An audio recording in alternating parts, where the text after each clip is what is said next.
नमस्कार दर्शक बंधु बंगोपसागर गभीर अवपात घंटा प्रति 13 किलोमीटर बेगर गति करुच्ची। तो कौन रही संपूर्ण अपडेट जाना ता पूर्व जदि आम चैनल को सब्सक्राइब करना एवं चैनल को सब्सक्राइब कर ऑल नोटिफिकेशन को ऑन कर दिंतु जहाद्वारा आगक यहीपर अपडेट नोटिफिकेशन सर्वप्रथम पाइपर। पश्चिम केन्द्र एवं संलग्न उत्तर पश्चिम बंगोपसागर उपरे थिबा डिप्रेशन रे सकाळ साखे 6टारे परिणत होईची। यह घंटा प्रति 13 किलोमीटर बेगर उत्तर पश्चिम आड़ को गति करुच्ची। गुरुवार दिन 18.0 उत्तर अक्षांश एवं 50.6 पूर्व द्राघिमा निकट में केन्द्रित होईची।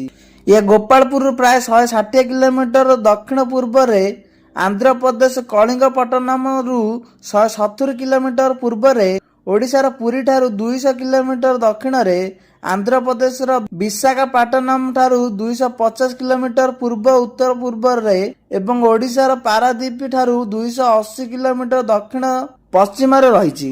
या उत्तर पश्चिम दिग को गति करी अक्टोबर 2 तारिख राति सुधा गोपालपुर एवं पारादीप मध्य ओडिशा एवं संलग्न आंध्र प्रदेश उपकूल अतिक्रम करिवार संभावना रहिछि बोली पाणीपाग विभाग पक्षरु सूचना प्रदान करा जायछि।